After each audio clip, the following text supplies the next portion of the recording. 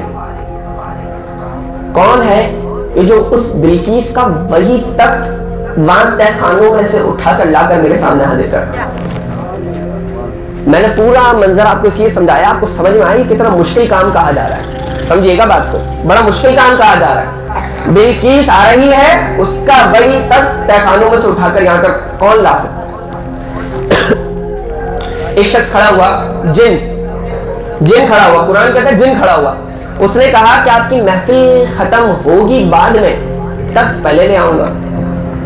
اللہ کے نبی کی شان, اللہ کے نبی نے کہا نہیں, یہ تو کافی دیر ہو گئی, اس سے بھی پہلے کون لا کر دے گا. تو پھر سنیے, قرآن کہتا ہے ایک آصف بن برقیہ جو انہی کا امتی تھا, کتاب کا علم رکھتا تھا, جو حضرت سلیمان علیہ السلام کا امتی تھا, وہ کھڑا ہوا اور اس نے کہا کہ انا آتی کا بھی, میں لا کر دوں گا. کتنی دیر میں؟ فرمایا قبلا ان یرتد الیک طرفک, آپ پلک بعد میں جھپکیں گے, تخت پہلے حاضر کر دوں گا. پھر قرآن بتاتا ہے کہ پلک بعد میں جھپکی گئی, تخت پہلے آ گیا تھا. اب سوال یہ پیدا ہوتا ہے کہ وہ کوئی نبی تو نہیں تھا, وہ کوئی جن بھی نہیں تھا. قرآن کہتا ہے جن تو بیٹھ چکا, اس نے دیر سے لانے کا کہا. ایک کتاب کا علم رکھنے والا حضرت سلیمان علیہ السلام کا امتی کا یہ کمال, اور وہ کھڑا ہوا اور پلک جھپکنے سے پہلے مہینوں سفر دور اور تہخانوں میں رکھا تک لا کر حاضر کر دیا. اللہ نے اسے یہ کرامت عطا کی تھی, یہ کمال عطا کیا تھا, یہ قدرت عطا کی تھی, یہ وسعت عطا کی تھی. یہ کس کا عالم ہے؟ یہ حضرت سلیمان علیہ السلام کے امتی کا عالم ہے. یہ وہ سلیمان علیہ السلام ہے جو رب سے دعائیں کرتے ہیں تو کہتے ہیں اللہ کاش مجھے تو اپنے نبی کا امتی بنا دیتا. جو نبی میرے نبی کے امتی ہونے کی دعا کر رہے ہیں, ان کے امتی کی یہ شان ہے, تو میرے نبی کے امتی شیخ عبد القادر جیلانی کی شان کا عالم کیا ہوگا؟ نعرہ تکبیر, نعرہ رسالت, نعرہ غوثیہ, فیضان اولیاء. ہر صحابی نبی جنتی جنتی, ہر صحابی نبی جنتی جنتی, ہر زوجہ نبی جنتی جنتی. فرمایا کہ جو سلیمان علیہ السلام کے امتی ہوں ان کی شان یہ ہے, تو میرے نبی کے امتی کی شان کیا ہوگی؟ اور پھر میرے نبی کا جو امتی ہو, وہ عالم بھی ہو, وہ مفتی بھی ہو, وہ حافظ بھی ہو, وہ ولی بھی ہو, وہ ولیوں کا ولی بھی ہو, وہ غوث پاک اور غوث اعظم بھی ہو, تو ان کی شان کیا ہوگی؟ اللہ نے کیا مقام دیا. شیخ حماد رحمۃ اللہ تعالی علیہ, حضرت شیخ عبد القادر جیلانی کے دور میں ہی بزرگ تھے. آپ کے پاس ایک شخص آیا اور آنے کے بعد اس نے کہا کہ حضرت مجھے سفر پہ جانا ہے. میں نے کہا سفر پہ جانے سے پہلے میرا قافلہ تیار, ریڈی, بزنس مین تھا. ایک کام کریں, آپ لوگ درود شریف پڑھتے ہوئے تھوڑا آگے آ جائیں, پیچھے بھائی کھڑے, انہیں جگہ مل جائے گی بیٹھنے کی. آ جائیں, تشریف لے آئیں, درود شریف پڑھیں. جس طرح ملتے ہیں لب نام محمد کے سبب, کاش کے مل جائے سب نام محمد کے سبب. درود شریف پڑھتے ہوئے آگے تشریف لے آئیں.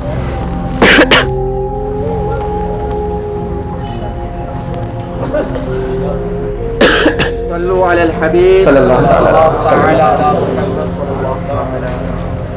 تو میں عرض کر رہا تھا کہ شیخ حماد رحمۃ اللہ تعالیٰ علیہ اپنے وقت کے ایک عالم اور بزرگ، آپ کے پاس ایک شخص آیا اور اس نے عرض یہ کی، حضور میرا قافلہ تیار ہے، میرا قافلہ تیار ہے، میں اپنے کاروبار تجارت کے لیے جا رہا ہوں، آپ مجھے اجازت دے دیں اور میرے لیے دعا کر دیں۔ اللہ کے جو ولی ہوتے ہیں اللہ نے انہیں بڑا کمال دیا ہوتا ہے، ان کی نسبتیں بڑی اعلیٰ ہوتی ہیں اور نسبت پہ آپ اعتراض نہیں کر سکتے۔ قرآن کی آیت سے میں آپ کو سمجھا چکا ہوں کہ جب نسبت جڑ جائے تو اللہ کتنا مقام بڑھا دیتا ہے۔ تو حضرت نے اپنی آنکھوں کو بند کیا اور آنکھوں کو بند کر لینے کے بعد آنکھیں کھولیں اور کہا کہ تم سفر پہ نہیں جانا، تم سفر پہ نہیں جانا۔ کیوں نہیں جانا؟ کہ اگر تم سفر پہ جاؤ گے تمہارا قافلہ لوٹ لیا جائے گا، تمہیں ایک ڈاکو قتل کر دیں گے، نہیں جانا۔ پریشان ہو گیا، قافلہ تیار تھا، سامان لدا ہوا تھا۔ اب اگر آپ کے ذہنوں میں اعتراض پیدا ہو یہ کیسے بتا دیا؟ تو یہ ایسے بتا دیا کہ علامہ اقبال کہتے ہیں کہ محمد سے وفا تو نے تو ہم تیرے ہیں، یہ جہاں چیز ہے کیا لوح و قلم تیرے۔ پھر اللہ کے ولیوں نے، اور ایک اور پھر بات سن لیجئے، پھر نبی علیہ السلام فرماتے اتقوا بفراست المومن ينظر بنور اللہ، ان کا مقال ہے اسلام حدیث ہے کہ مومن کی نگاہ سے بچوں کو تو اللہ کے نور سے دکھا کرتا ہے۔ تو اللہ نے بصارت کو نور عطا کیا ہوتا ہے کہ وہ زمین پہ بیٹھ کر لوہے محفوظ اور لوگوں کی تقدیریں پڑھ لیا کرتے ہیں۔ تو انہوں نے اس کی تقدیر کو پڑھا، کہا تمہارے لوہے محفوظ پر اللہ نے تقدیر میں لکھ دیا ہے۔ حضرت کیا لکھا ہے؟ قافلہ لوٹ لیا جائے گا، تمہیں قتل کر دیا جائے گا، تم برباد ہو جاؤ گے۔ بڑا مایوس سا ان کے دربار سے نکلا، رستے میں شیخ عبد القادر جیلانی رحمۃ اللہ تعالیٰ نے کہا، حضرت ملے، کہا کیا ہوا؟ کہا شیخ حماد کے پاس سے آ رہا ہوں، اجازت اور دعا کے لیے حاضر ہوا تھا، پورا قافلہ تیار۔ مایوسی کیسی؟ کہا انہوں نے مجھے یہ بات بتائی ہے کہ میں لوٹ لیا جاؤں گا، قتل کر دیا جاؤں گا، برباد ہو جاؤں گا، سفر پہ نہ جاؤں۔ حضرت شیخ عبد القادر جیلانی غوث پاک رحمۃ اللہ تعالیٰ علیہ مسکرائے اور آپ نے فرمایا تم سلامت رہو گے، تم زندہ رہو گے، تمہارا قافلہ نہیں لوٹا جائے گا، تم سفر پہ چلے جاؤ گے۔ دونوں ہی اللہ کے ولی، دونوں ہی بڑے عالم، بات بڑی عجیب ہو گئی، لیکن اتنی کوئی تسلی بخش لہجے میں اور نرم لہجے میں اور خوبصورت اور شیریں انداز سے حضرت شیخ عبد القادر جیلانی نے بیان کیا اور اس سے بتایا تو اس کے دل کو تو جیسے ڈھارس اور تسلی مل گئی ہو۔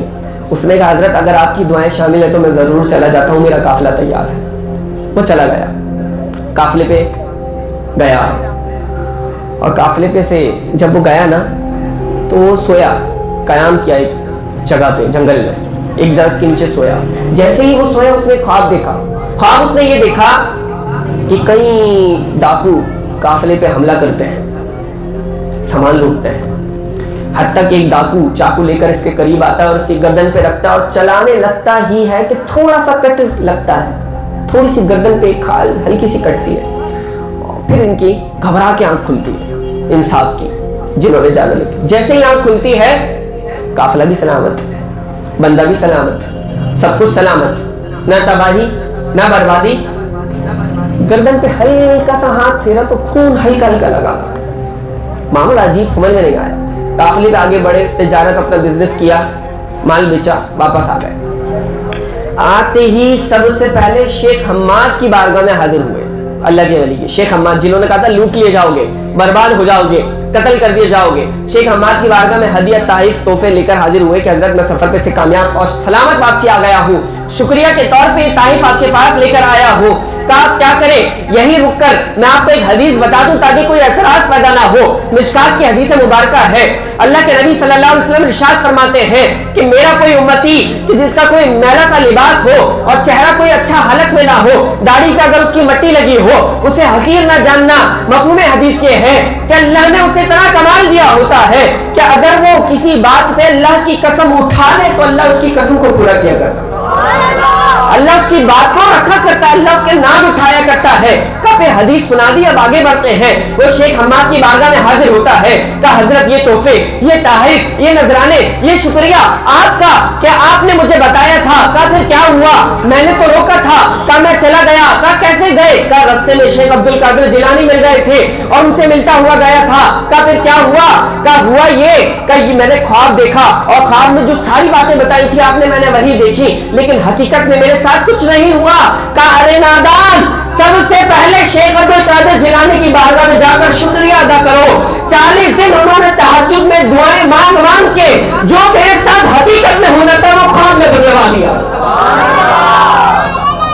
کہا یہ ان کی دعاؤں کا صدقہ ہے کہ جو تیرے ساتھ حقیقت میں ہونا تھا وہ اللہ سے دعائیں کر کر کے انہوں نے خواب میں بدلوا دیا، ان کا شکریہ ادا کرو۔ تو اللہ کے ولیوں کا مقام تو یہ ہوتا ہے، شان یہ ہوتی ہے کہ جب وہ کسی کے لیے دعائیں کر دے تو اللہ فیصلے بدل دیتا ہے۔ یہ حدیث کی روح سے میں آپ کو عرض کر رہا ہوں۔ تو ایسے ولیوں کی شان اور عظمت سننے کے لیے بیٹھے تو پھر اللہ کرم نوازیاں کرتا ہے، اللہ دعائیں قبول کرتا ہے، اللہ ذکر اذکار اور نماز کی توفیق بخشا کرتا ہے۔ تو جب کسی چیز کی نسبت کسی چیز کی طرف جھک جائے اس کا مقام بڑھ جایا کرتا ہے۔ یہ میں نے چھوٹی چھوٹی مثالیں دیں اور پھر پچھلے انبیاء کی دی۔ اور اگر کوئی منہ مبارک کی نسبت میرے آقا سے جڑ جائے تو اس کا مقام کتنا ہوگا؟ ہمیں دلیل چاہیے یہ منہ مبارک حضور علیہ السلام کا ہے یا نہیں، ہمیں دلیل چاہیے اس کا کوئی شجرہ نسب دو کہاں سے آیا، ہمیں دلیل اور پروف چاہیے، ہم کیسے مان لیں حضور علیہ السلام کا منہ مبارک ہے۔ تو بات یہ ہے کہ عشق دلیلیں نہیں مانتا، عشق سر تسلیم خم کر دیا کرتا ہے، عشق تو سر کو جھکایا کرتا ہے، عشق تو بات کو تسلیم کیا کرتا ہے۔ جب محبوب کا ذکر آ جائے تو پھر دلیلیں نہیں مانتی، جس چیز کی نسبت اٹھا کے محبوب کی طرف جوڑ دی جائے پھر اس کی تعظیم کی جاتی ہے۔ اگر کوئی کہتا ہے یہ حضور کا منہ مبارک ہے تو تحقیق آپ پہ لازم نہیں کہ آپ جانچیں کہ حضور کا منہ مبارک ہے یا نہیں، آپ پہ تعظیم لازم ہے کہ آپ اس کی تعظیم کریں۔ اور جس نے اگر جھوٹ منسوخ کیا آخرت میں وہی جواب دے ہوگا، تعظیم آپ کریں گے اجر آپ کو ملے گا۔ ایک امام کے پاس ایک شخص آیا یہی مسئلہ لے کر جو آج لوگوں کا مسئلہ ہوتا ہے، کہا یا امام میرا مسئلہ یہ ہے، ایک شخص ہے فلاں شخص اور وہ کہتا ہے کہ میرے پاس ایک نہیں دو نہیں 12 حضور علیہ السلام کے منہ مبارک ہیں۔ بولے سبحان اللہ، کتنے 12 کب 12 منہ مبارک؟ وہ شخص کا دعویٰ یہ ہے کہ 12 منہ مبارک حضور علیہ السلام کی میرے پاس ہیں۔ کب سوال کیا ہے؟ سوال یہ ہے ان 12 میں سے کون سے حضور کے کون سے حضور کے نہیں ہے، ہمیں کیسے پتہ لگے گا؟ اور جواب تو یہ تھا کہ تمہارے پتہ کرنے کا کام ہے بھی نہیں، لیکن اللہ کے ولی کی شان ہوتی ہے عالم بتاتا ہے ولی دکھاتا ہے۔ فرق یہ ہے نا، ہم دلیلیں دے کر بتا دیتے ہیں، ولی دکھا دیتا ہے۔ کمال کی بات سوال یہ ہے کہ تمہیں جواب چاہیے کا جواب چاہیے، مطمئن کر دیں کہ ایسا مطمئن کریں گے کہ کیا کریں کہ جاؤ وہ منہ مبارک لے کر آ جائے، کسی بھی طرح کر کے اس سے منہ مبارک لے کر آ جائے۔ کتنے منہ مبارک تھے؟ منہ مبارک بچے نہ سمجھ سکے تو بال مبارک، یہ بال میرے اور آپ کے آقا صلی اللہ علیہ وسلم کے بال مبارک، منہ مبارک آ گئے، بال مبارک آ گئے۔ وہ بال مبارک حضرت امام نے 12 کے 12 بال مبارک اپنی ہتھیلی پہ رکھے اور ہتھیلی پہ رکھ کے نبی پہ درود و سلام پڑھنے لگے۔ ان 12 میں سے 8 جو ہے وہ حرکت کرنے لگے، 4 ویسی کے ویسی رہے۔ آپ نے 4 کو الگ کر دیا، کہا 8 حضور کے ہیں 4 حضور کے نہیں ہیں، کہا 4 حضور کے نہیں ہیں۔ کہا یہ کیسے پتہ لگا؟ کہا بات یہ ہے نبی زندہ ہے، نبی کے بال بھی زندہ ہے، تو درود سے نبی کے بالوں میں حرکت پیدا ہو گئی اور اللہ نے یہ برکت رکھی، آپ کا بال ٹوٹ جائے گل جائے گا سڑ جائے گا ختم ہو جائے گا آگے نہیں بڑھے گا، لیکن تیرے میرے نبی کی شان ایسی ہے کہ حضور کے بال میں برکت ہے، وہ بڑھتا بھی ہے، وہ سلامت بھی رہتا ہے، کیونکہ نبی سلامت ہے۔ حدیث کہتی ہے کہ اللہ نے نبیوں کے جسموں کو زمین پہ کھانا حرام کر دیا ہے کہ ان کے زمین کے اندر قبروں میں جسم سلامت ہے تو ان کے بال بھی سلامت ہے۔ تو صحابہ میں جس طرح بال تقسیم ہوئے اور تقسیم ہوتے ہوتے آگے منہ مبارک چلتے آ رہے ہیں اور کئی لوگوں کے پاس ہوتے ہیں، جیسا کہ مجھے بتایا گیا یہاں پہ بھی زیارت کا شرف ہمیں حاصل ہوگا، تو ہمارے ذہنوں میں یہ سوال آئے کہ یار پتہ نہیں ہے بھی یا نہیں، تو یہ عاشقوں کا انداز نہیں ہوتا۔ اگر ہمیں بتا دیا گیا ہے کہ حضور کے منہ مبارک ہے تو ہم دل سے سر تسلیم خم کر کے درود پڑھتے ہوئے زیارت کریں، ہمیں ثواب مل جائے۔